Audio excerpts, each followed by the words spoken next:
Welcome to Swatch's live stream. I'm Clint, this is Diana. We are professional illustrators and instructors with Swatch's Academy. In this episode, we're going to be continuing our art and portfolio reviews from the work that you guys have been submitting in. Of course, here in the background you can see there's only 2 days left for the live class feedback. Put that little plug here at the beginning. That's about all you're going to hear about that. SwatchesAcademy.com if you want to get in a live class with us. So if you want to get your art reviewed by us, like the ones you're going to be seeing in this episode, then just go to swatchesdiscord.com and you want to go to the video critique submissions right here, and that's where you can submit your work. It can be a single piece, it can be your entire portfolio, and we just review them in the order that we receive them. You don't need to be a student of ours. Anyone is welcome to put stuff out there. We usually review things in the illustration and concept art realm, less so for 3D. We're not really 3D artists, so we're not going to be as helpful with that. All right, so we're going to start with Baron. Now, I hope that's how you pronounce it. Or Baron. Baron, perhaps? We're not sure, so forgive us. I'm going to just start by reading each person's post, and then we'll take a look at art. We'd really love a portfolio review, particularly, primarily an illustrator with an interest in character design. I'm not sure where I stand or where I want to go yet, but I'm interested in games and film. I know I lack a lot, but I would love to hear what you have to say. Right. Well, I saved off some pieces in case we wanted to open them, but I've got the page also opened over here. So when we're looking at work, we're approaching it in kind of two different ways. One is we try to give you guys feedback as if we were art directors and we were looking to possibly hire this person. What would we be looking at from that side? And then we also like to talk about kind of from the art teacher side of what can we do to improve the actual artwork and the skills for whatever the goal that person is aiming for. So in this case, we're looking across these. All right. Any top line notes? What's striking you about this? Say that you were an art director, you're considering hiring this person. Okay, well, the first thing there's two things that I noticed right off the bat, which is kind of a variety of styles. So some things are more rendered, some things are just lines. So, some things are more painterly. So it's unclear to me kind of what it is that you like to do more, what your expertise is. And then the second thing is overall not knowing what job you're aiming for. I don't know if you want to do character design. I see one character design sheet at the top over here. And then the other things, it's kind of like a mixed bag of stuff. So I'm not really sure what your goal actually is. Now, this is something that we see pretty much every week when we do these reviews, is that a person is about at this level and you can still see that they are finding where their interest needs to go, right? They're at the point they're still experimenting with different subject matter, different techniques. Everyone does that. Yes. Yeah, I did this exact same thing where it's like trying one of each to see what fits, right? And that is one perfectly normal. That's not a problem with that. Now, the issue is that is a necessary part of the process for you to get a foundation under you, that you're familiarized with enough things. But then in order to become professionally competitive, we've got to specialize in on something a little more. Because you can't really proceed with improving your skills if you're trying to improve in bunches of directions at the same time. So if you're wanting to do more professional work, Pick one of these subjects. Now, it looks like characters more than anything is the ongoing subject here, even though you do have like a landscape piece and a prop piece. It seems mainly characters. I'm not sure the design versus illustration. Where are you kind of looking at that? It feels like kind of a split. More illustration than maybe design? Yeah, it's hard to say. It's kind of half and half to me. So I'm not really sure what Baron wants to do. Yeah. So here is where things really split. The skill set that you have can go in either the illustration route or the concept art route. The concept art doesn't need as high of a polish to it, but you need to be the sort of person who likes understanding things, who likes working out variations, who likes actually doing research and doing iterations. Like, that's something that you enjoy. You don't really like having to do high renders and details. Other people love that. They love having a finished, complete piece that's going to be seen by the consumer, in which case that's going to lean you more to the illustration side. We can't answer that for you. So that is something that you'll have to consider. It is important to understand also that it is fine to be a hobbyist. Like, if you don't want to do this professionally, that's fine. Yeah, I was going to, because we can't talk to you, we don't actually know what the goal is. Like, for some people, they have other career stuff going on, other jobs going on, and they like to do this as a hobby and to just pick up, the odd commission from the community online, and they're fine with that. That's the goal. So we don't know if that's the goal or if it is like full-time employment in the gaming industry. If it is, regular employment as an illustrator, we're not, because we can't talk to you, we don't know, so we're just going to have to give you some general advice. I'll point out a couple of small things. One of the things that I am seeing is that you're tackling some subjects that are fairly complex. Like, you got a full figure, magical effects, action pose, that sort of thing. But throughout multiples of these, you're using, I would say, too much effects to try to add visual impact to the image. We're getting a lot of glowy effects, blurred effects, textural photo backgrounds and stuff. And it's not that those don't have a place, but it feels like you're trying to use them to offset a piece that hasn't had enough time, right? Generally, for any piece to be done well, no matter what that style is or what the subject matter is, it requires a certain amount of time to do well. And some bigger pieces and more complex pieces just take more time to reach that level. And sometimes we just want to add a little more impact without having to put in the full time. So that's one of the things I see right now. Like, for just visual impact, it would probably be better to spend like more time just getting really good anatomy, really nice lines. And that would end up having a better payoff visually than just adding more blur effects or more textural backgrounds. Or then even rendering fully. Yes. I kind of feel like, I don't know if this was inspired by another piece of art. It looks different from your other ones. But I feel like leaning into this direction of doing some clean lines, doing lighting with flats for your colors and shadows, I feel like this could get you to an employable place faster than maybe some of the other styles that you're experimenting with. Yeah, I would agree the same thing.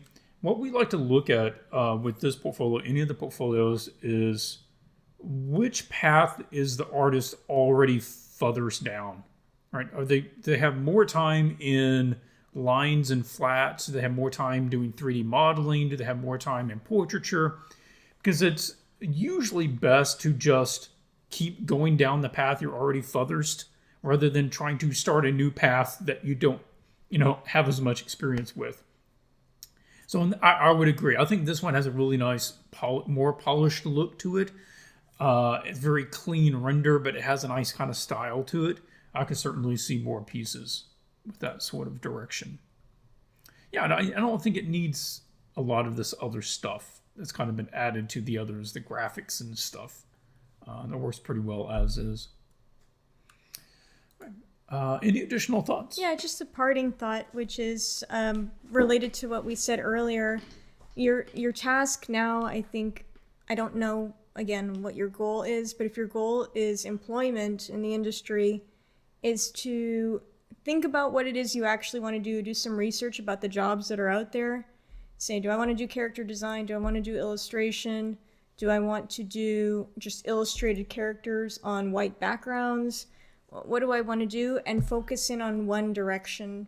Also be aware, I'm going to say this for everybody, we say this every week, which is photo studies are not portfolio pieces. Okay? So this goes for everybody watching. Just know that your favorite artist posts studies on ArtStation, on social media. That's because they literally have a ton of work under NDA that they can't post.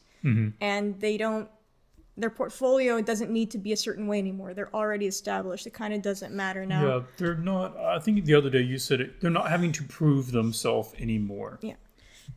So it might seem unfair, like, well, why can't I have sketches on my portfolio? And it's like, because you're at different places and you're kind of trying to prove different things, right? So for anyone trying to get into the industry, photo studies, copies of photos are not portfolio pieces. So just focus on one direction. What do you want to do? And then put all your energy into making those pieces. Yep. All right, good stuff. Appreciate the submission. We hope that you found that helpful. Let's go ahead and take a look at the next one. Who is next? Just want to say hi to everybody in the chat. Oh, yeah. Thank you so much for hanging out. Everybody here's live. Olivia. Hi, Gil. I haven't seen Gil in ages. Hi, know. Gil. Miyuki. Miyuki's been doing really great work. I saw online. Olivia, too. Marion. Hey, we miss you guys. Haven't seen you guys in ages. Yeah, come out, hang out on the Discord. We'll hang out with you sometimes. We see some people in there. All right. Eve says, you can call me Eve. There we go. Good way to start. Thank you for all the reviews so far. I've learned a lot. Now I would like to get feedback on mine. I'm wondering if I should be removing the portraits. In the future, I'd love to work for things like MTG or League of Legends.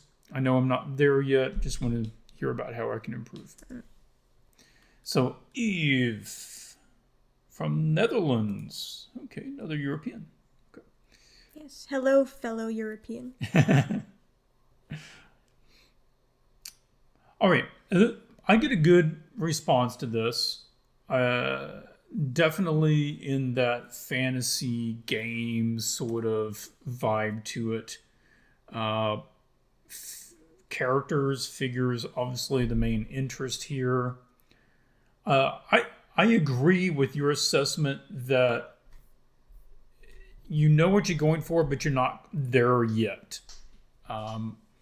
And we don't really like trying to give time estimates because we have no idea how long people spend practicing, and everything is based around how long is a person going to be practicing. But we'll just talk about some of the pieces. Overall, I have a really good vibe from your work. I feel like you know what you want to do, you know what you like, and you have some good skills already.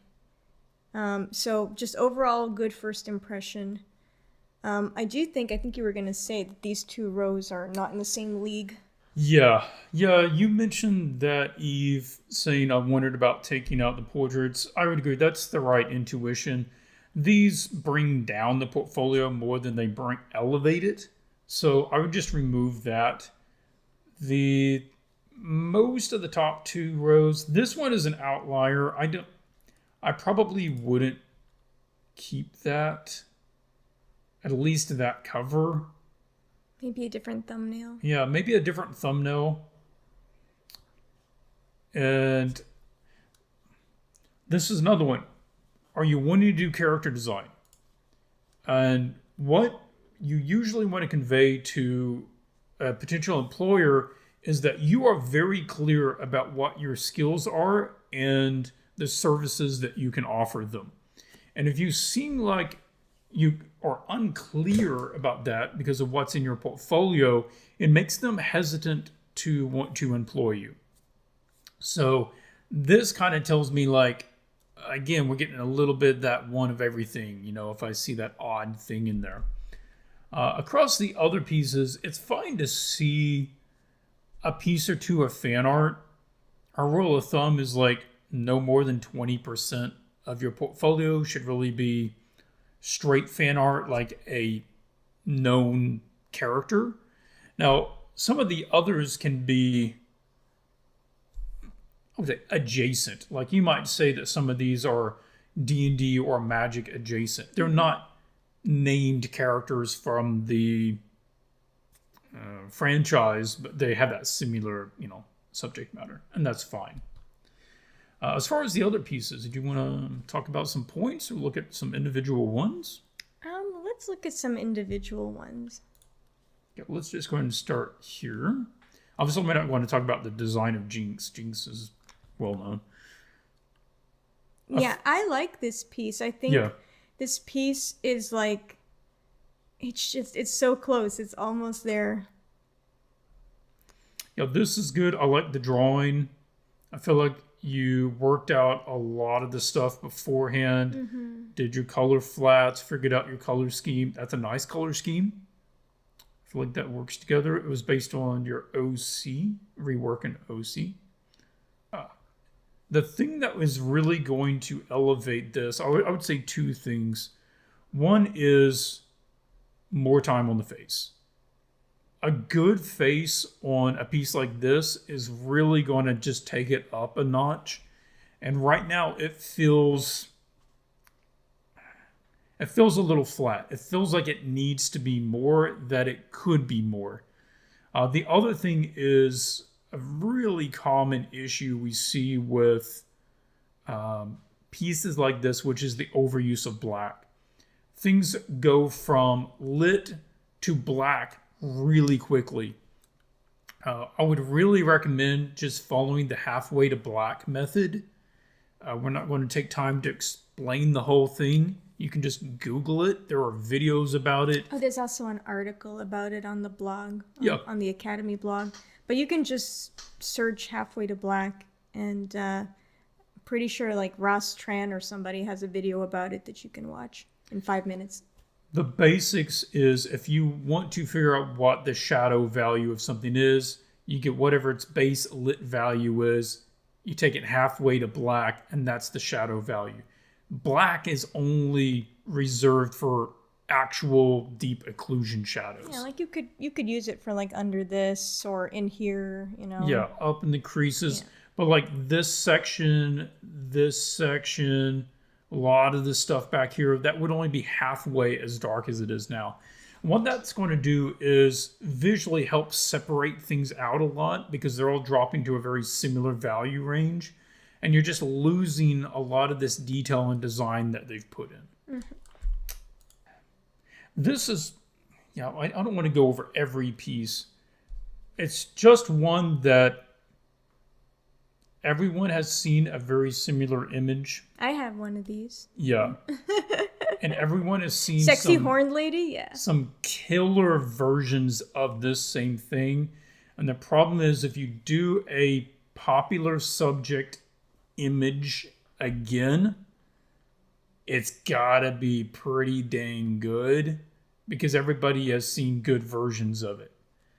I don't feel like this is quite hitting it. It's not that it's bad, but I'd consider trying to find ways to step up the design of the character. It's a little mix match right now. It's just spiked leather boots and a bra and some horns and a collar, and it's just individual pieces, but there's not really a character design here. I feel like based on your previous character had a nice costume, I feel like you could do more with this one if you want to push this piece. Like, I don't know how much time you want to put into these pieces, or if you're just kind of moving on to new stuff. But if you wanted to keep this image I would think about reworking the costume, make it cooler, make it better.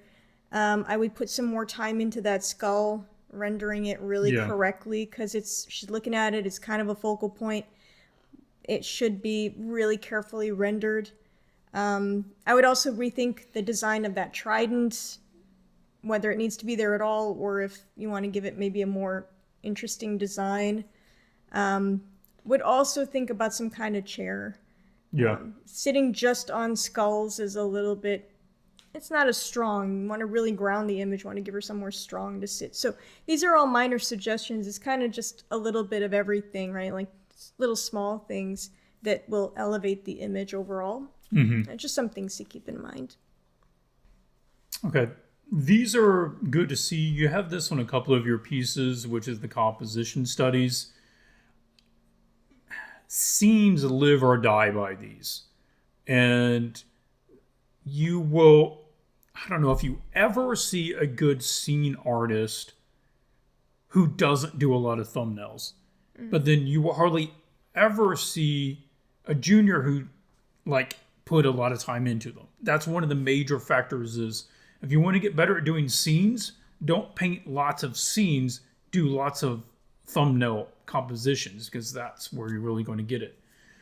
The render on this, most of the render is quite good. Actually, I'm going to call out the background and say there's some nice stuff going on with the woods, the trees. Agreed. Yeah, I think that's actually a strength here. We're just going through and trying to note a few things that catches our eye that, if resolved, would possibly give you the most kind of results for the time invested. And we don't do it in order to just try to pick apart people's pieces. All right, that's no good. For me, like the biggest factor that really needs to be resolved is the hair. It is a startlingly bright white graphic swirl shape that really overpowers everything else in the scene. I'm not really looking at the background. It's hard to focus on the arrow or anything because this is literally the brightest thing with the harshest edges in the scene. Try to find a way to actually give some three-dimensionality to the hair, or try to utilize it in a way that like gives dimensionality to the scene, like it's looping around something. The problem is it's pushing us away from the character and from the focal point. It's leading us down here, and then we get there and there's nothing there. Yeah. Everything here, the angle of her looking this way, the arrow going this way, the hair going this way, leads us to a part of the image where there's no payoff. And that compositionally is a problem. I just want to say I really like this piece. This is your best piece, I think, by far.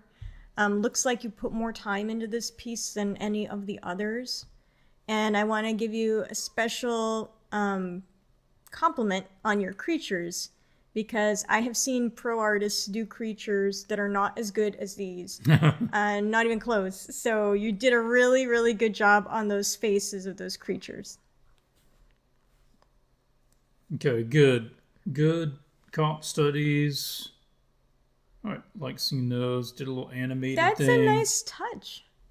That's cool. I've kind of wanted to learn how to do some of that. I've just been too busy and never have. That's a really Animation cool thing. by this person. Okay. That's kind of cool. So on this, I would definitely have this as your lead image currently. I think this is your best one. If you're trying to get eyeballs and stuff on something, then this is one I would use. However, when I do look at it, I think there are a few tweaks that could be made that would really push it up a little further. One of those is we are getting a perspective problem, all right? So that the camera is so low here that we're looking up at the dogs, right? I can tell if I just pay attention only to the dog, nothing else in the image, I'd say that I'm lower than the dog and I'm looking up at it. I can see under its jaw, I cannot see over its back. However, I look at the background and I've got a horizon line up here, which means that I should be looking down on the dog. Okay, well that's a problem because the horizon line and the animals and the figures don't match up. I would suggest trying to move the horizon line lower. If you have your background separate from your other things. Yeah. It's going to take some cutting and pasting and repainting or something. But I would rather do that to the ambiguous background than having to change the figures. Mm-hmm. Definitely. You can get away with fudging it a little bit. Like, according to the animals, the horizon line is like down here at the bottom of the page. You could probably move it up to somewhere around their backs and it would be acceptable. So that's what I would recommend. And you would just get a little more trees visible rather than the water. The other thing has to do with the value control. Again, we're seeing an issue of a lot of heavy blacks, but also in the light side, you're using white to brighten a lot of things. And that is just desaturating them, because it's always good to remember that white is a cold color, and that any color that you add white to, it is going to cool that color down and it's going to desaturate it because it has no hue of its own. Oh, can you skip those ads? I think it's gonna. And can we stop that? Okay. Well, it must have been set that way beforehand. Yeah, we're trying to make it not give you ads. It just just prompted us. Okay, so let me pull out, because I think this is something that we saw in a couple of pieces, and then we'll have to wrap up. I just want to say, I think Eve asked me, I'm not sure if it's the same person, about taking the fantasy illustration course with us. If this is you, then yes, I think you're going to get a lot out of it. You're going to get process. You're going to learn the value schemes with us. I think that'll be something that'll really help you. I'm not saying this is a pitch because you already asked me about it, so I'm not trying to sell you on it. But just based on what we're seeing here, I think it's a good call for you to take a class on that and kind of push yourself to the next level. Yeah. Yep, that would be good.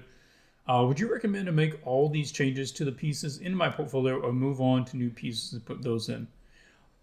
I would make the changes to these pieces because there's enough other good stuff in those pieces that it's not a fundamental flaw of the image. It's just an area that can be updated.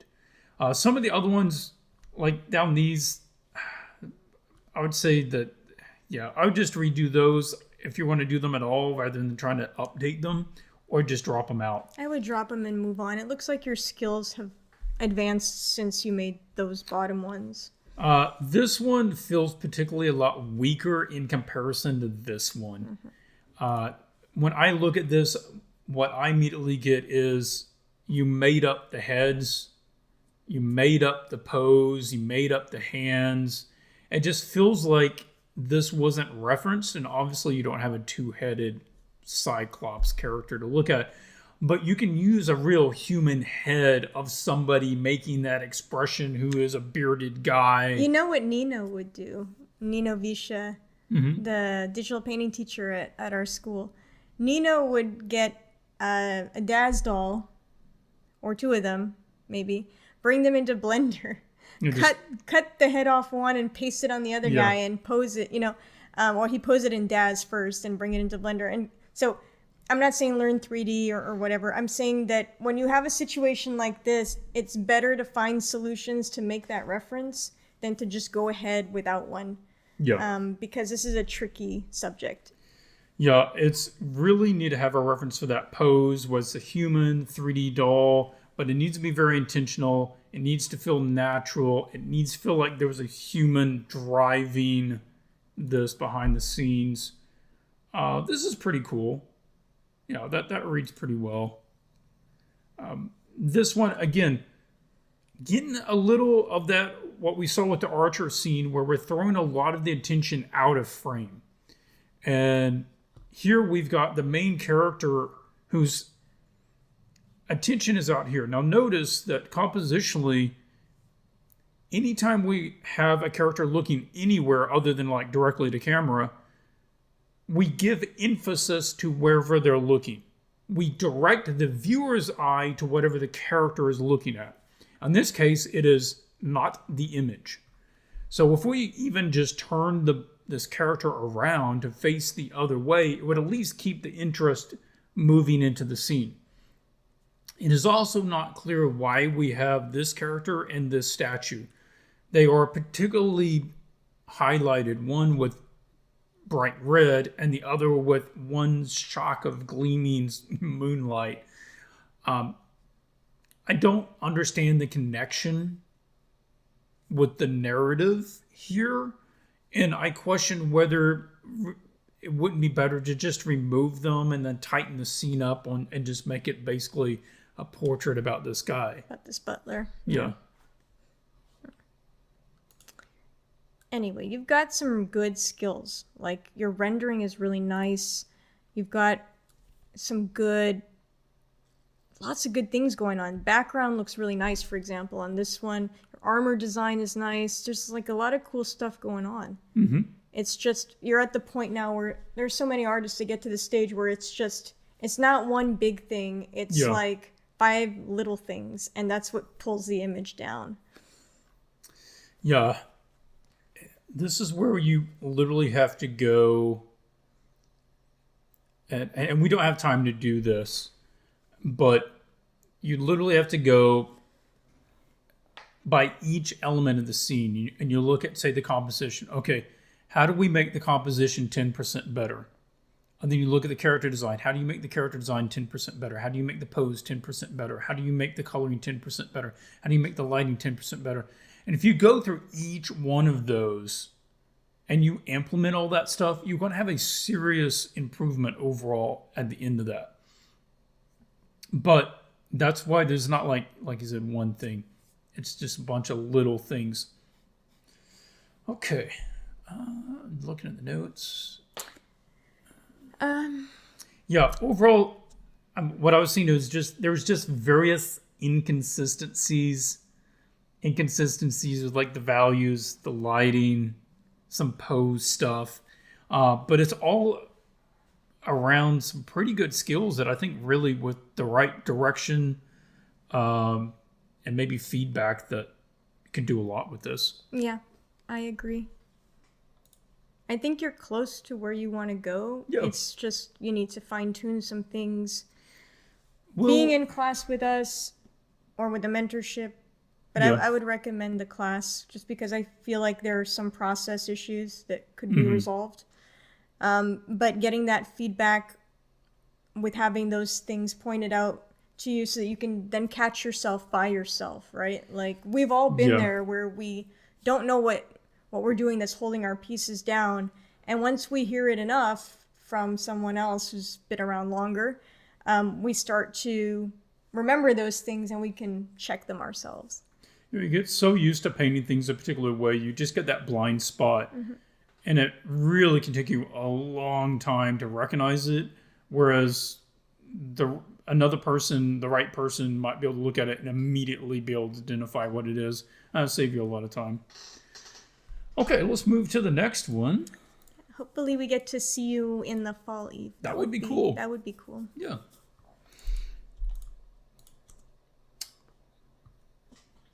All right. We got Jay Wallen. I don't know if it's one name or if that's a combination. Wallen. Applied for Sin Studio a few years back based on reviews. Realized that I should shift more towards 3D. Got a job doing that. That's good. Feeling a bit stagnant. Would like your take on what to work on, how to go forwards from this point. Okay. Animator, illustrator, 3D journalist. I know very little about animation, other than I watched some. We've watched some animation. I've watched some. And I have a superficial understanding of 3D. So what we can really talk about is more about design. It is about kind of career strategy and just how things kind of hit us and what our, outside opinion would be. Okay. I feel like I've seen some of these older pieces from the original review. Yeah, I agree. You do seem further along with the 3D route than the 2D route. So do continue with the 3D as your main focus. And if you want to be doing some sketching and doing some art studies on the side for 2D drawing, hey, that's fine. It doesn't hurt to do some drawing on the side. But don't try to split your time evenly between the two, because you're not going to get anywhere. Next would be, even within 3D, again, you got to pick your focus.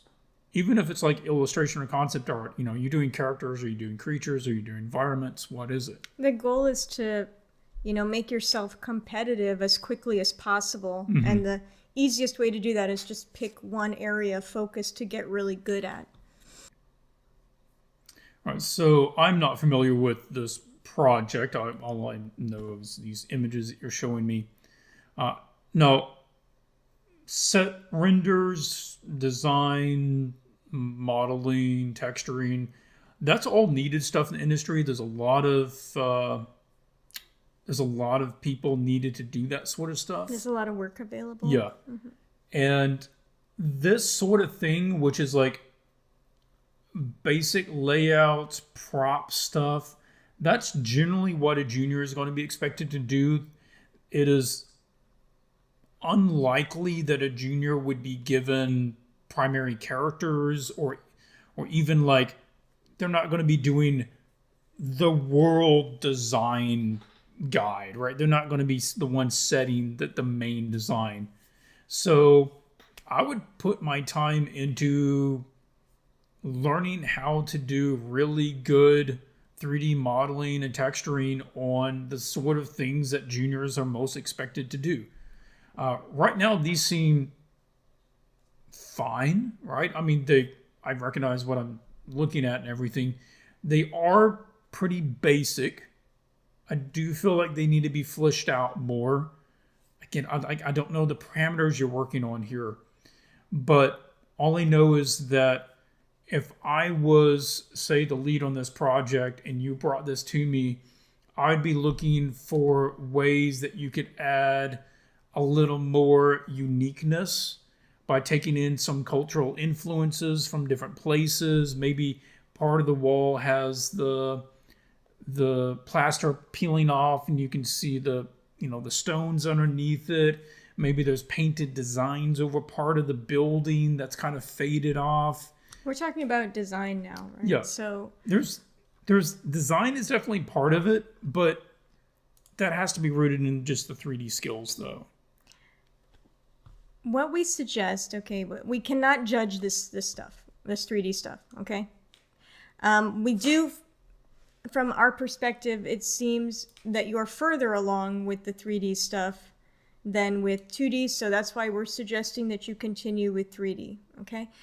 That being said, just looking at things, superficially, it feels like you could maybe develop your design skills more. Oh yeah, I had foundation. So we wanted to make a suggestion to you, if you want to now take the next step towards that. Okay, if it was us in your position, we would probably come here and start looking at some content from the foundation guys on the subject of 3D, on the subject of concept design, of environments, of props, weapons. They have all kinds of things. I do not know what your interest is primarily.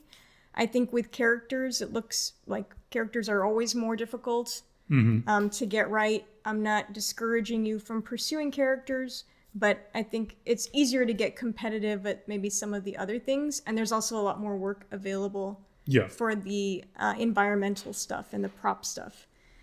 So you can see concepting architecture in 3D. There's all kinds of 3D concepting things, and they're not very expensive. Obviously, these are videos. They're not, you don't get feedback or anything. But I think there's classes at Brainstorm that are of a similar nature that have the feedback if you wanted to get someone to, help you step by step. So we're just suggesting this kind of as outsiders. We're not 3D artists, so we can't really critique your 3D. But this is the way that we would approach it if we had your skills and we're in your shoes and we wanted to get better, to have more competitive skills, I would certainly go out here. I'd drop $100, pick up a batch of these, just start watching through it, getting more understanding of the 3D program, about designing stuff. And you're probably not going to do as much designing as a junior. A lot of that stuff's probably going to be designed beforehand, but you have to know how to model it out. You have to know how to texture it, and you have to know how to make some judgment calls with design, because probably not everything is going to be spelled out for you. And yeah, starting with more of the items probably rather than characters.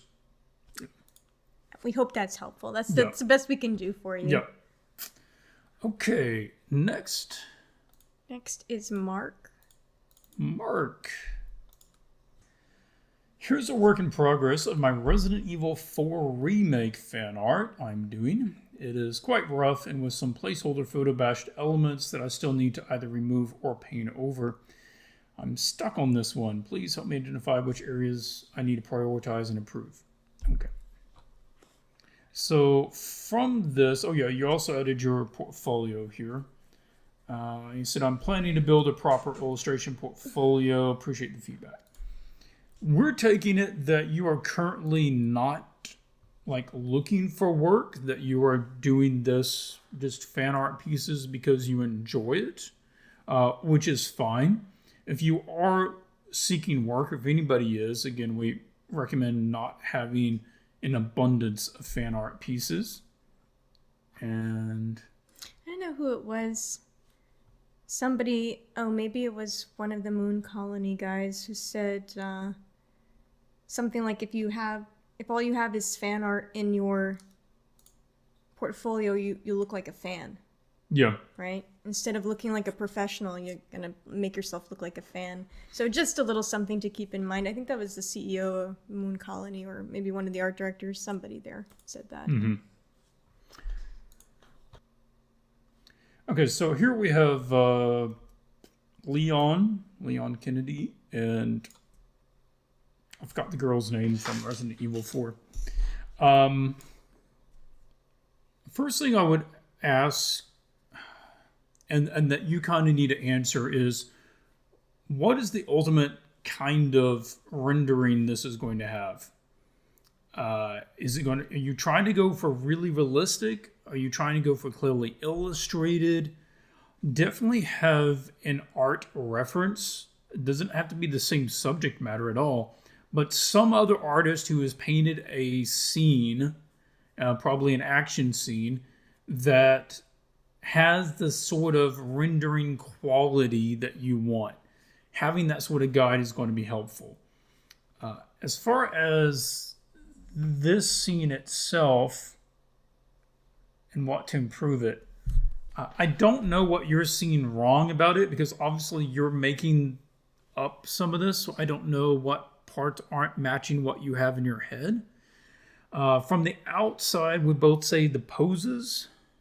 Okay. That's what catches me right away, is these two people. Yeah. There's something, I think it's the perspective, where the horizon line is and how the people are posed. There's something strange about it. I don't know if I can do this with lag. I'll see. Right now we have a horizon line right about there, something like that. And I don't feel like they're on the same plane, and I don't feel like their size is quite right to each other. Because if his foot goes back to there, then her leg has to be way down here somewhere. And I feel like she's so far forward from where he is. And I don't know if they could be holding hands. Yeah, that's it. I don't know. They would have to be almost side by side more. And her head feels really low compared to him, because if they're on a similar plane, then I would expect that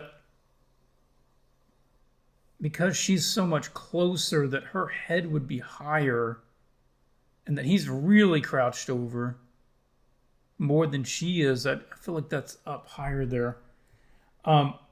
So I don't know what you're using for references. Have a reference, either photograph humans, have DAS models that you pose. I have a feeling like you have references, but my feeling is that they're separate. They're not together, the two people. So this happens a lot. Everyone has done this where you're like, oh, I don't have the two people interacting in the same image. I have to get two separate images and kind of Frankenstein them together. But sometimes it just does not work. And this is a complicated thing you've got going on here, where they're running towards the danger, I'm guessing. I don't know. She looks like she's scared of something behind her. Like they're running away from something, but it looks like they're running towards the danger. There's some narrative confusion here for me. But technically, on the two characters, I would definitely get some DAS dolls, or I would get even two mannequins, you know, like this. Do you see this here? Like that. I don't know if you can see it. I think you see it. I just haven't caught up yet. I couldn't tell.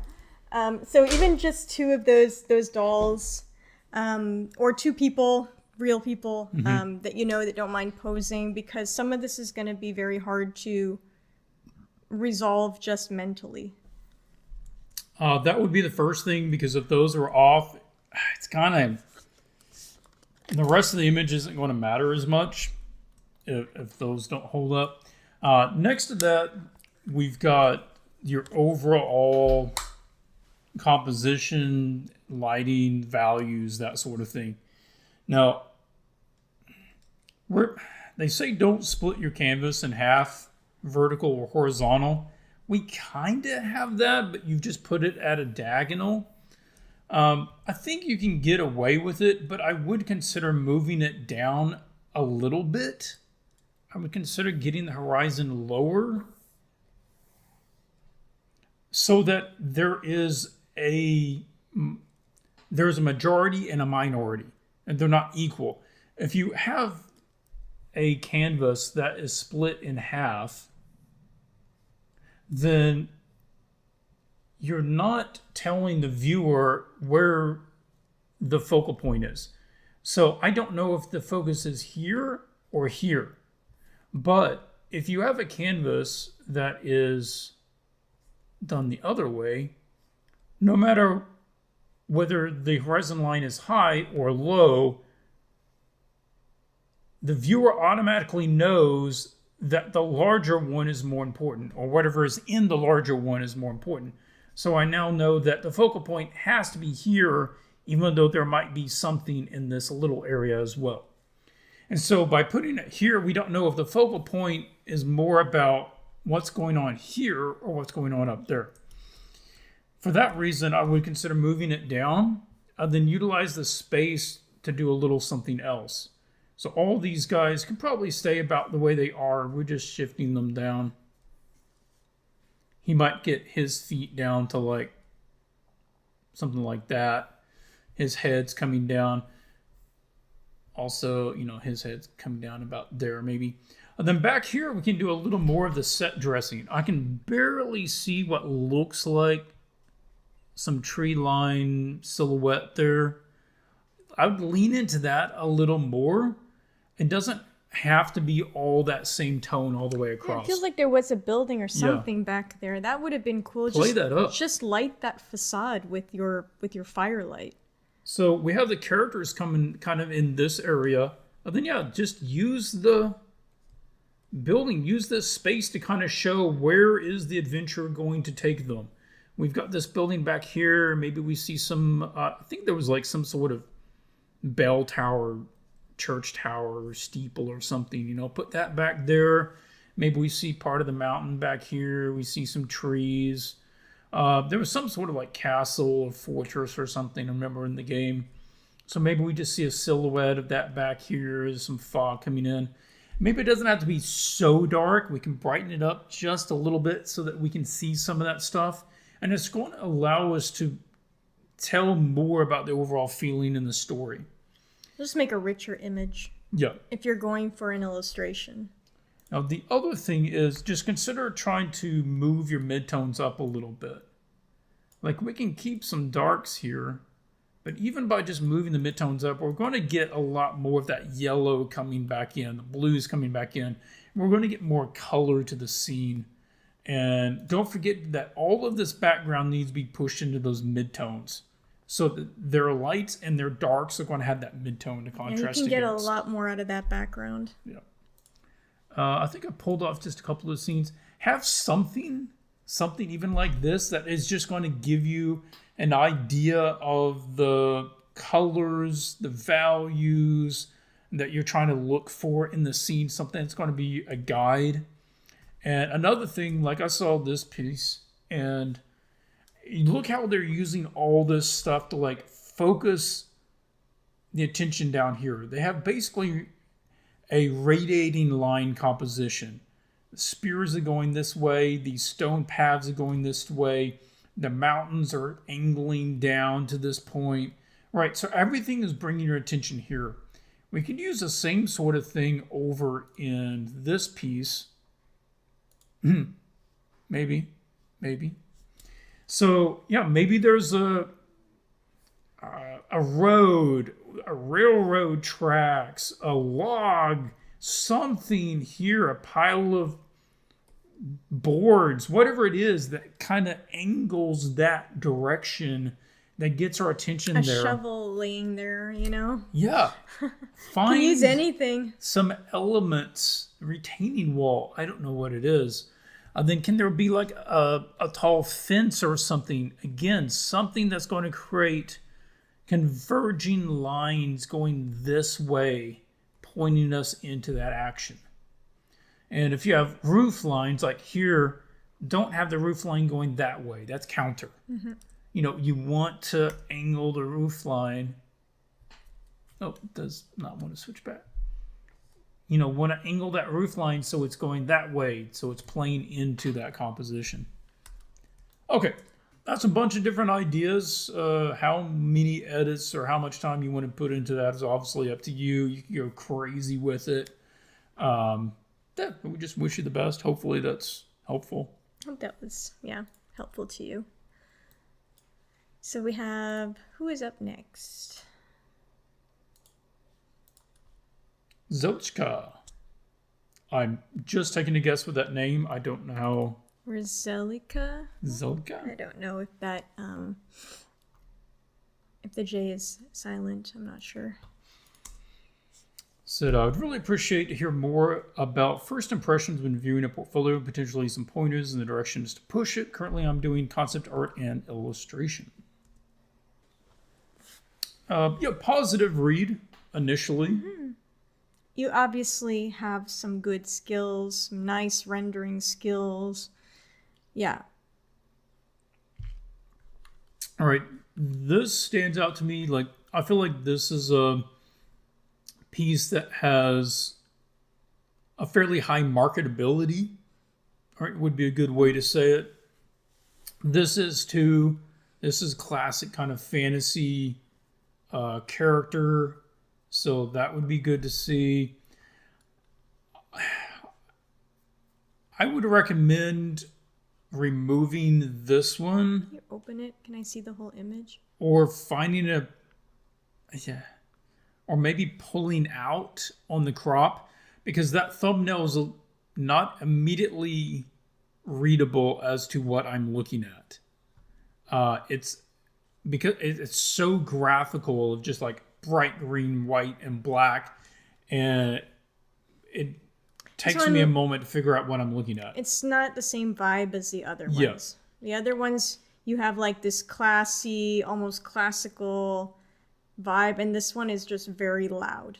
So, and just the rendering is different. This part has a very kind of lasso tool, sharp edge, graphic sort of style, and the other ones are much more painterly. So, I don't know.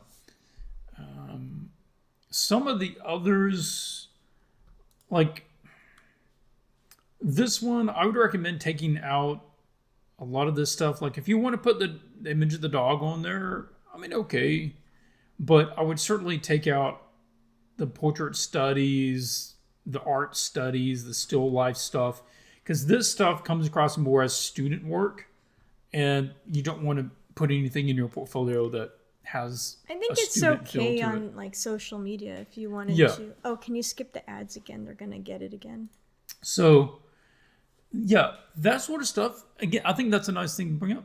It's fine for social media, but even like if this is on ArtStation, you can have it in your full ArtStation page, but you can choose which ones actually show up on this portfolio version of your. That's true. Yeah. So I would turn those off. I would turn off several of these on your portfolio version of your site and have them available if somebody wants to go check out the full thing. Okay, other ones. Yeah, Ghostfire Gaming, that's cool. I actually feel like these are some of your more successful pieces, and maybe that's because of the limited scope, no backgrounds, that sort of thing. I feel like that's pretty strong. Good to see variations. That's nice too. Yeah. Yeah, so I feel like that is certainly something that is more of a strength from the portfolio. I would also consider removing this one. Okay, because, and I'm gonna be a little hard on you. All right, I'll just tell them now, like I know I am. I'm being a little picky here and saying that you are showcasing this to example your character design ability, but as a character design, this has some issues. And if you were coming to me for work, it would give me pause. Because there's a lot of disconnected ideas here that don't really come together in a cohesive character design. And the way that you're laying out the character design, and I'm bringing up some of this stuff, not just for the person, the artist, but for everybody watching, just to be aware of certain things. It is fine to showcase some color variations, but that should be a very minor part of a character design presentation. Should be more design variations. Yeah. So what we're seeing here is basically 3 of the same kind of shoe with a little decal different. Same kind of shirt, different patterns. Same kind of kimono, different pattern.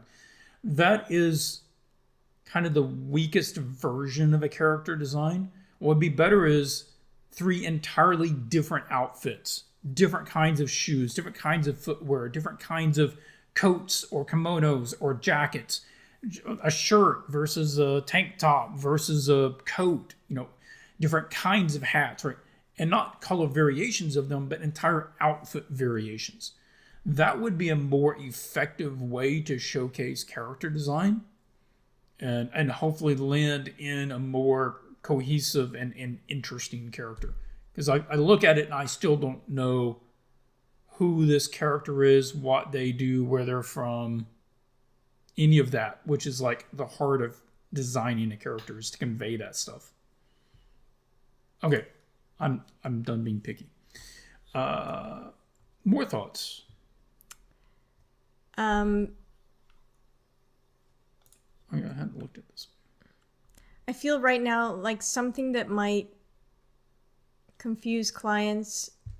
It's not going to confuse clients, but looking at your portfolio, I know that there's some concepts like what we just looked at, but overall, like it looks very illustration heavy. And so most concept art, job recruiters are going to look at this and say you are an illustrator for the most part.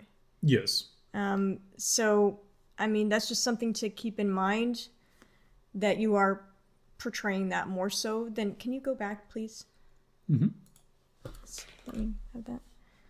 Okay, so when I look at it overall, the most concept-y thing I see is this. So this looks like, character concept art. You got some environments. That's nice too. I feel like if you really wanted to find full-time employment in that, that would dominate your portfolio. Yes. Right? Or that should dominate your portfolio. Like most of them should be like that. But right now, most of them are like, they're looking like you're trying to get MTG D&D work. Mm-hmm. And that's like a different thing. That's illustration. That's freelance. That's not full-time employment. That's like what you did for Ghostfire Gaming. It's more of that, right? Yeah. So I'm just mentioning this to let you know what the overall impressions are. If you are trying to because a lot of people say I'm an illustrator and concept artist, and it's very hard to do both unless you're freelancing. Yes. Both. But if you're actually trying to get full-time employment at concept art, that should dominate, and you should focus on that. Looks to me like you're not trying to do that, so I don't really know the utility of even having that posted there. Yeah, it's probably not going to garner a lot. There's some nice stuff here. Yeah, this is beautiful. Really, really nice. This is good. Illustrated good assets trees. here. I like how you've simplified a lot of these forms. That's really lovely. I was drawing some trees the other day. Nice wood rendering here. This is really good. Yeah. All right. I would consider, like, if you want to do some concept art, I would consider leaning in more this direction.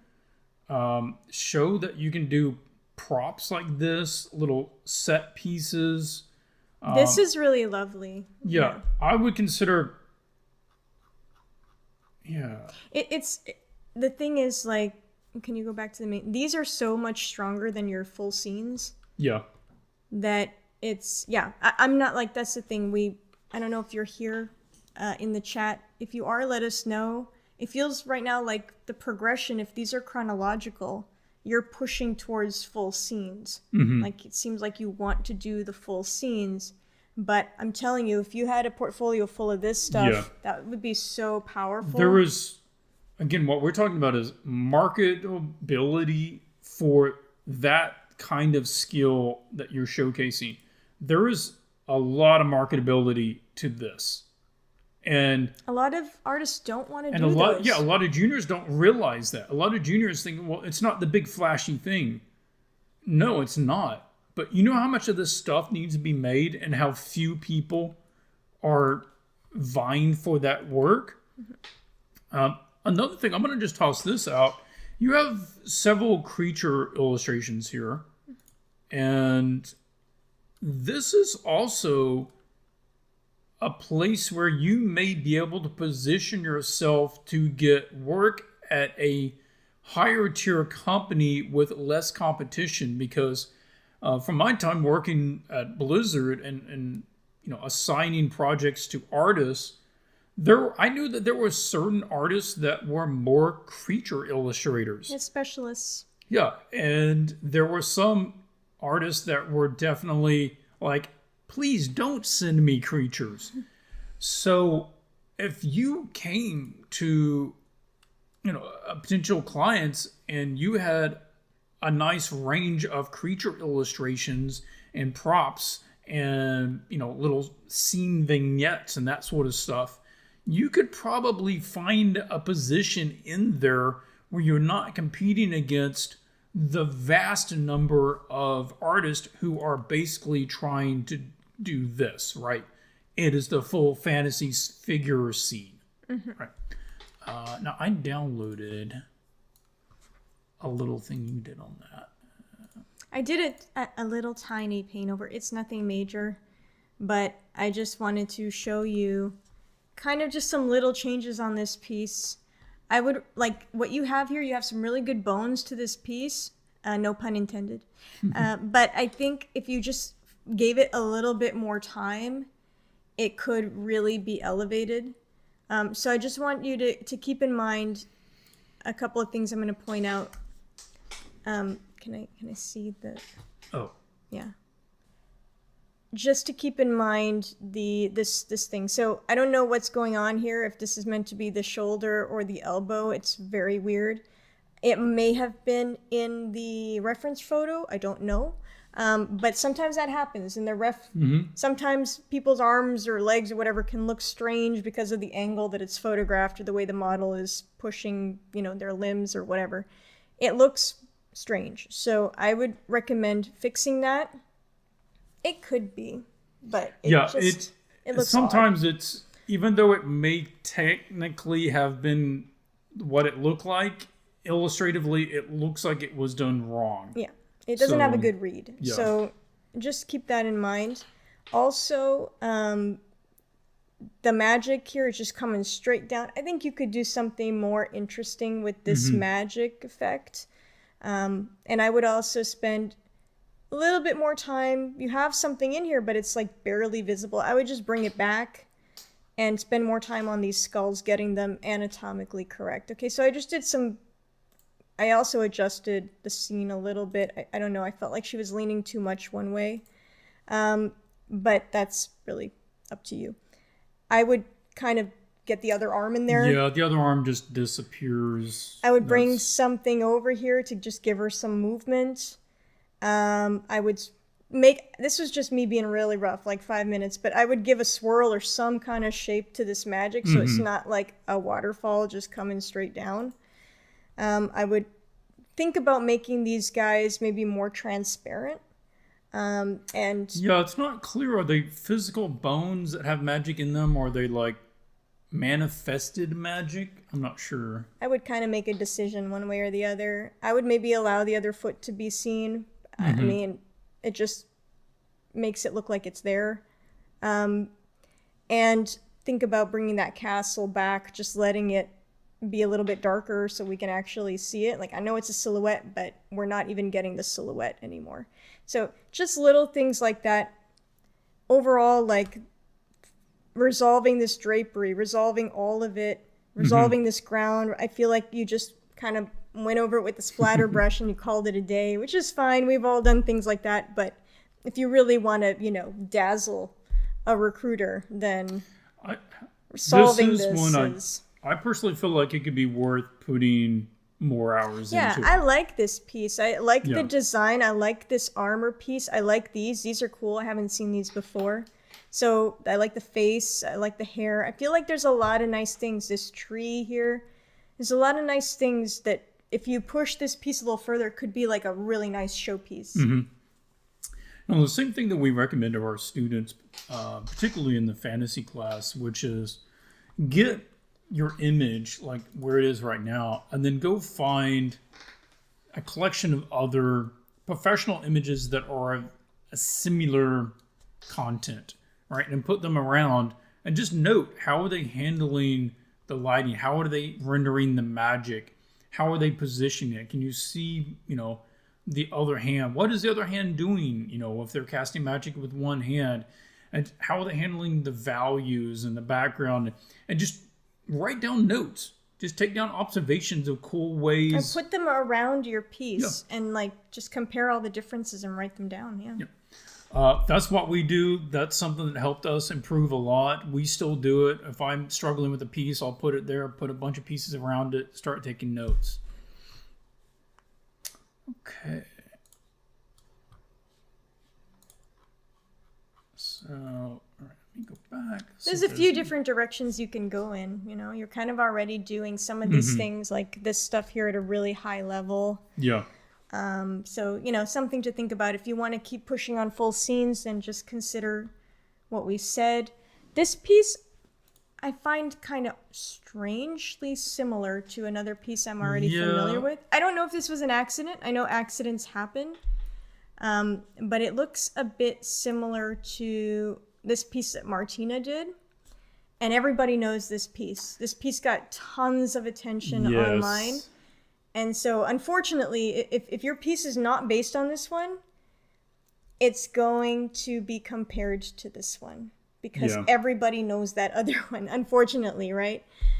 So it's kind of like, I know this is a cool piece, you worked hard on it, but it's going to be compared to that other one.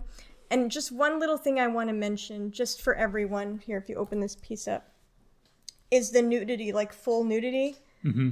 Just be aware that it can hurt you when you're applying to, say, a place like magic. This happened to me, okay? I had these scenes that had nude figures I thought were very nice and artistic, and there was nothing, vulgar about it. I don't think there was, and there wasn't anything sexual about it, but just the full frontal nudity, that will just turn off a lot of recruiters. They don't want to see it. and they just think Yeah. that you have poor judgment or something, that you didn't cover them up.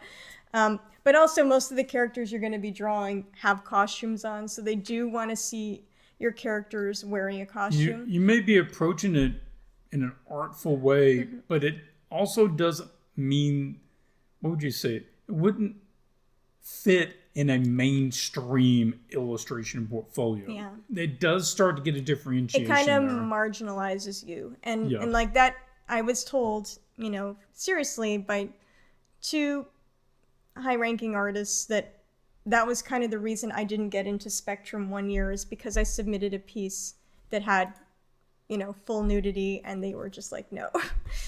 So, just be aware of that and try to avoid it if you can.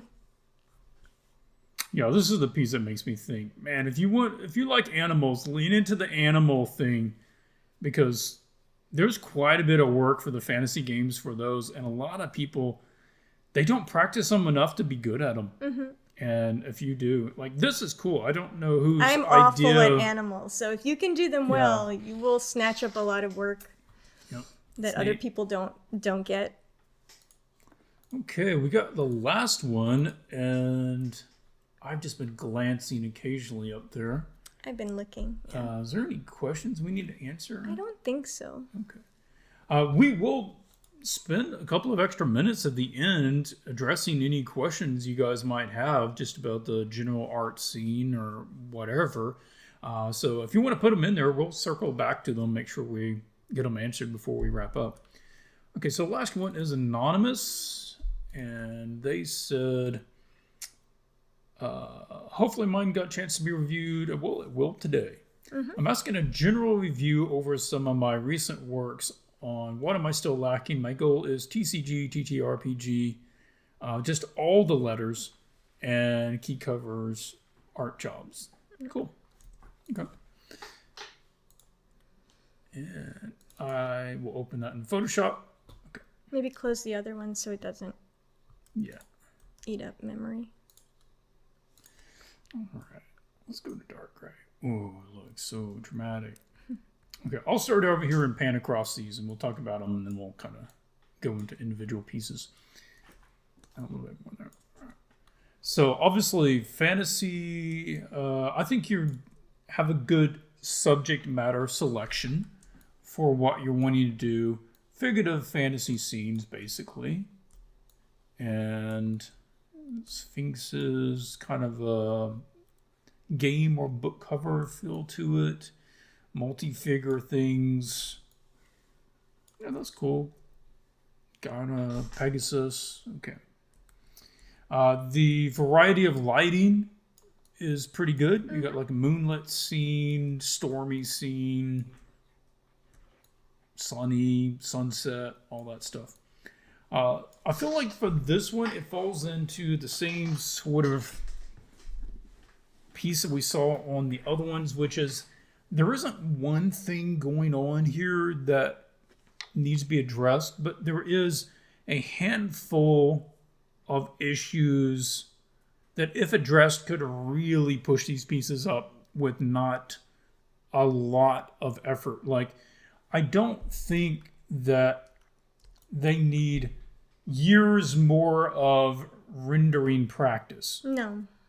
Your ability to render isn't really the issue here, because obviously you can use the program, you can paint a face, you can put in details, but the things that are keeping it back is that while you're painting these scenes, some of the balls are getting dropped, which is the poses are kind of landing a bit flat.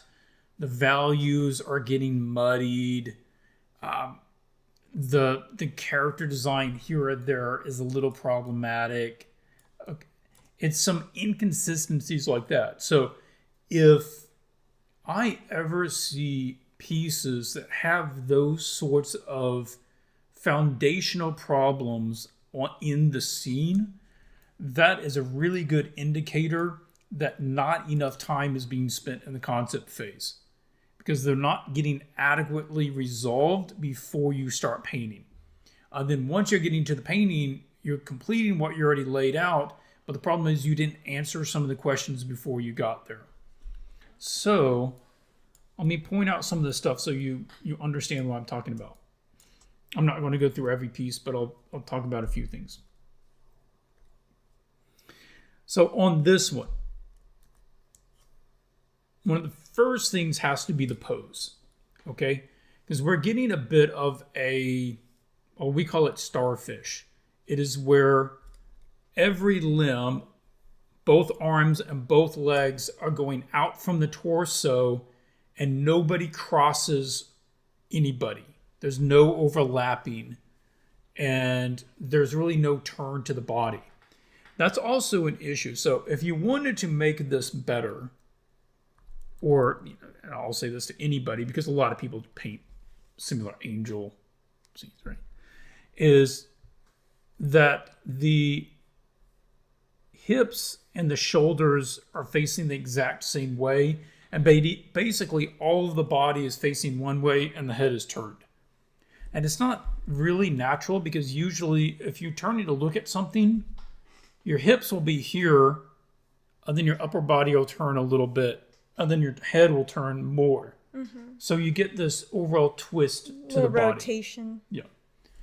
Now, I'm saying that reposing this character could really elevate this piece while also recognizing that's a lot of rework because that's where most of the time is. Yeah, the problem, this is why we say spend more time resolving the drawing before you jump into painting, because if you make a mistake with the drawing, with the pose, it's so much harder to fix after you've painted everything, every detail. Yes. Then it's a lot of repainting.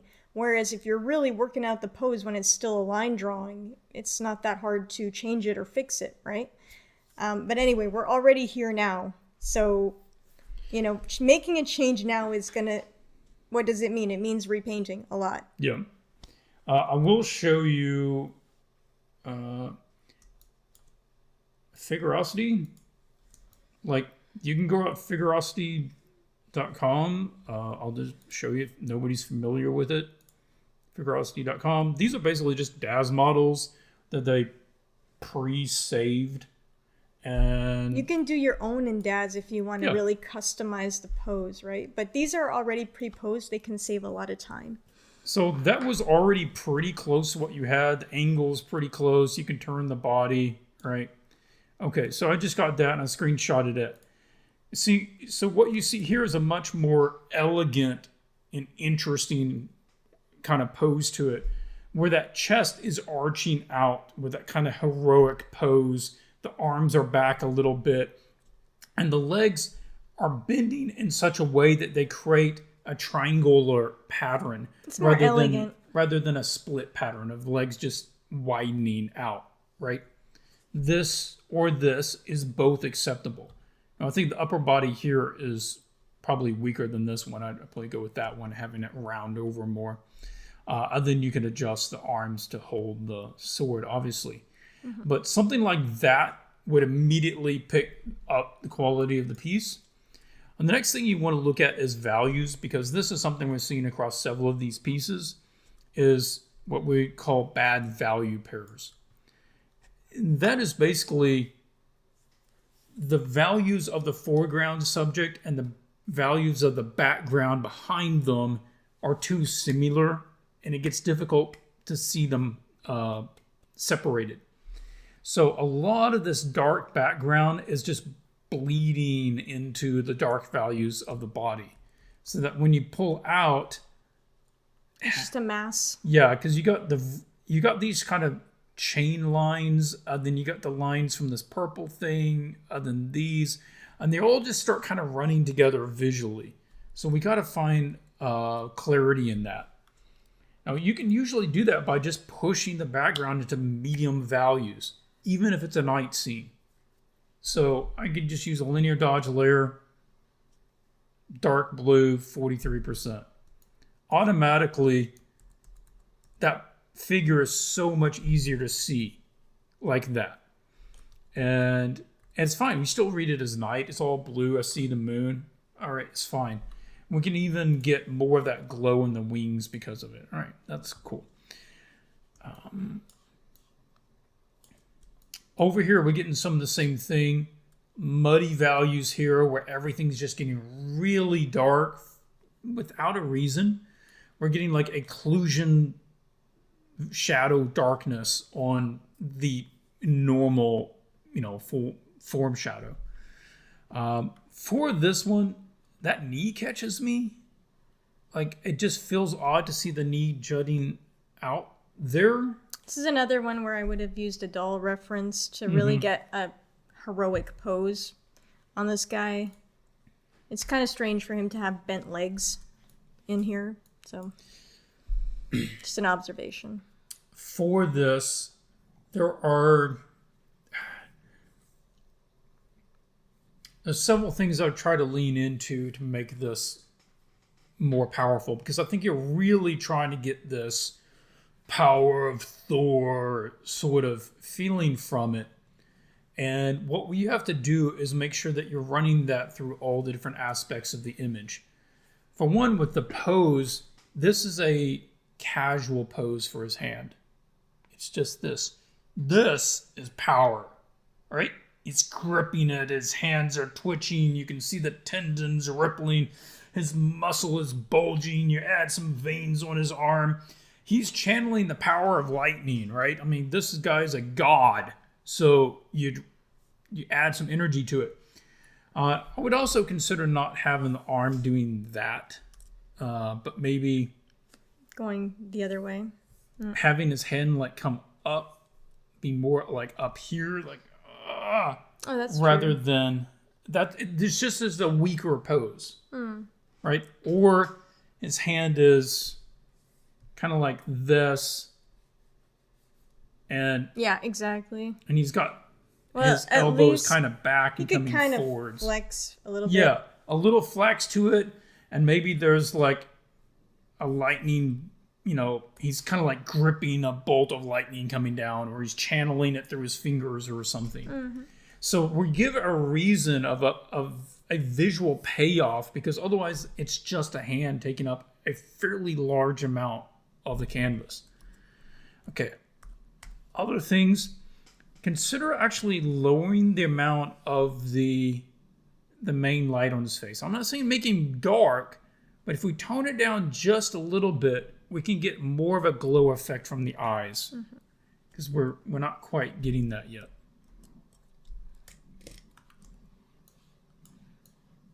Okay. And I'm just going to mention a few more points. Again, not to be picky, but you're asking, like, how do you elevate this? You have good skills. Yes. It's kind of, you're similar to some of the other people we reviewed, where it's not just one thing, right? Every piece, it's like 3 or 4 little things that are holding the image down. So it's these little things that you have to look for. Again, in the past, I did exactly what I mentioned earlier, which is I wrote down the different elements of the piece, and I literally would ask myself, how can I make this 10% better? How can I make this value set up and this lighting 10% better? And then 10% is not a lot. It's not a rehaul. It's not a completely new thing. It's just, how do I push it a little bit? How do I push this pose to be a little stronger? Yeah. So here, I'm looking at this one. A couple of things that stand out to me that are fairly small changes is we've got some alignment issues. Okay, and that's definitely something that's catching my eye. The main one is here with the eyes, that if we look at the mouth, that gives us alignment, the nose gives us an alignment, but the eyes don't match up on their alignment. This eye over here is setting too high, and it's probably a little big, a little wide. So that whole eye and eyebrow needs to shift down in order to match up with the alignment of the other eye. But this also continues where this is more straight, but that also doesn't meet the same alignment. So this is not as angled as the rest of the face. So either this one needs to be shorter, or like that one needs to be longer in order to keep the same overall angle. And we're getting the same thing here, where this body has to be on this angle because it's sitting on this plane. All right, so we can assume that these shoulders are basically doing the same thing. But this is actually straight to our viewing angle. So again, multiple alignment problems that just make it feel a little skewed. Value, again, this is another one. We're getting value pairs where the background and the wings are basically getting the same values. So if you, again, were to get, I'll just use the same one. I'll just pick like a dark blue. I'll see if I can put that in.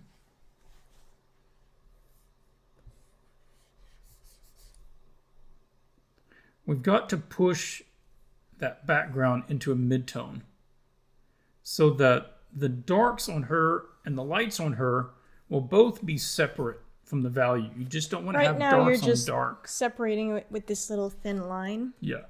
It never works really, really well. You can have that rim light there, but the background is still very, very dark. Photoshop can't decide what it's doing. Okay, there you go. Yeah, so it's going to be something in that line, right? And you can see how we pull out that pops out a lot more where she's getting lost. Otherwise, we have to give a lot more light on her. So at the end, you either need to make her brighter than the background, so her overall shape is a lighter value against a darker value, or she can be darker than the background and it's lighter, or it could be vice versa in different areas. It's one or the other. Another thing that I'm going to recommend that I see done a little better over here, but I still think this upgrade, the wing anatomy feels very made up. I feel it's just, you can go find a real wing. It doesn't have to be perfect. It doesn't have to be anatomically. You can actually just do it with a lot of Control-T and stretch, warp. Yeah. Here with what you already have. It doesn't require a ton of repainting. I was just looking at the feathers, like all the feathers are the same size right now. Mm-hmm. But real feathers have a certain pattern that they take, and I think it would just elevate it a little bit. Same thing here. Like for this piece, pose reference, again, it feels like the pose is made up. Arm doesn't feel long enough. On Daz, they have...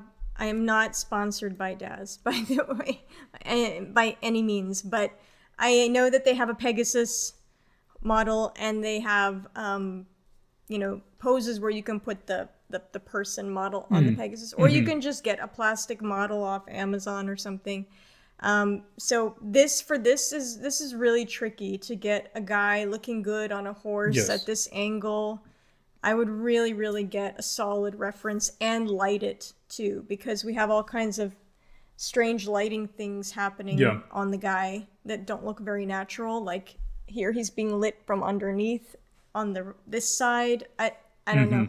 I would have a lamp on a model or a 3D model in Daz, bring it into Blender, put a spotlight on it, and see where the lights and the shadows actually fall. I think this could be a good one for you to challenge yourself with updating, because it's a good subject matter. Yeah. And there's nice things already happening. Yeah. Sometimes it's best to start a new piece. However, sometimes, like in this case, it is better to get a piece like this and push it up to that level it needs to be at, so you know what the difference is. You have to determine, what is it that I'm used to doing and what do I need to do differently to get it to that level. Otherwise, if you start a new piece, you're literally going to just arrive back at the same point and you're not going to know how to push it. One of the things that you need to do is overall just use more references, because this is not what reins look like. And there is no bit in the mouth. So you can't actually direct the horse or the Pegasus. So just take the time to look up some reins and a bit and see how that connects up. It's looking at the anatomy. We're getting really fudgy anatomy around the shoulder and the wing connection here. If it's a small enough illustration, maybe you get away with it. But if you want to know what the difference between where you are and a higher tier artist, Higher tier artist is going to look that up and nail that anatomy a little closer. Also look for ways that you can light a scene, and that particularly other artists have lit scenes with white horses, white Pegasus in sunset without getting them gray. All right, that's a big one. Can you do a white object in shadow without using gray?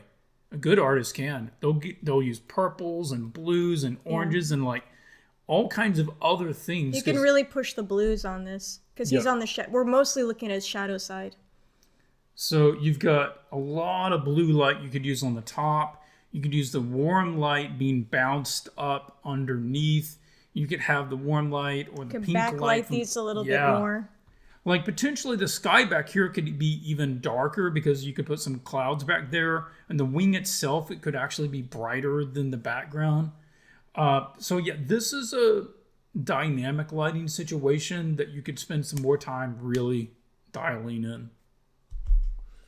Okay, so that's the reviews. That's the reviews. We've got a few questions if you want to answer them. Okay. I find that there are junior positions. I find that there are hardly any junior positions out there. If there are, maybe I haven't found them. Do you guys think it's in bad taste to apply to a more experienced position when you're a junior? All right. On that question, it does differ a little bit with concept art versus illustration. There is... I don't think it's in bad taste. They're used to that. It's not in bad taste, but at least, okay, I'll just say for concept art, just be aware that the competition is pretty fierce at that level. So if you're competing for an associate or a senior level position, just look at everybody who's got the title of senior artist at any studio, and then you'll see who your competition is. Like, it's pretty brutal. I'm not gonna lie. In terms of illustration, I mean, those are usually not in-house jobs. Yeah. There are very few in-house illustration jobs, and almost none of those are for juniors. There are definitely more in-house concept art positions available for juniors, but they also are usually asked to do more mundane subject matter. And that if you build a portfolio towards that direction with those subjects, you're going to do better. Our point of view on that is to usually just recommend picking subjects that you don't have as big of a competitor to go against. So if you're picking big scenes, like this is a fairly big scene, right? It's pretty complex. You are going to be, again, picking your competitor who is usually a more senior level illustrator with lots of experience. So you're going to have a harder time competing for jobs against that person. Whereas if you picked something like what we saw in the other one, which is they had some nice little illustrations of some wardrobes and some plants and stuff. And well done. And well done, yeah. High quality is always a necessity. They have to be well done. Yeah. That you have a higher likelihood of securing those illustration jobs because there isn't that many senior level illustrators who are looking for that work. So you become more competitive in that field. I'm super new to digital art. I'm not sure how to progress now that I've finished an intro course using Krita. Any directional advice? I personally like fantasy creature horror design. Thank you. Well, certainly, if you're just learning digital art, it's just getting familiar with the interface, because that takes a while to get comfortable with. Make sure that you're taking in plenty of instruction. A lot of people waste a lot of time trying to learn for themselves things that other people have already taken the time to learn and will willingly explain to you. Yeah, a lot faster. So if you're interested in creatures, just know that it's a lot easier to get good creature results if you know animals. Yes. So spend some time learning animal anatomy, like really learning the kind of how to simplify the animal anatomy, how the blocks go together, how the animals, how you pose them well, and you can take a really good class. Well, I don't know. I don't know if the class is good. You can take a class with a really good teacher. I'm assuming the class is good because the teacher is very good. With Terrell Whitlatch, I think she's still over at Schoolism. I don't know for sure. But I recommend her because she's the best, as far as I know, at animal drawing, animal art, and creature concepting. So, she's someone you can go learn from. There's also some of that stuff on the Foundation group that we showed earlier, Foundation group Art Station. And in their store, I think there's some animal drawing stuff. I'm not 100%, but that's something that if I was in your position and that was my goal, I would pursue. Yeah. Anything else on that?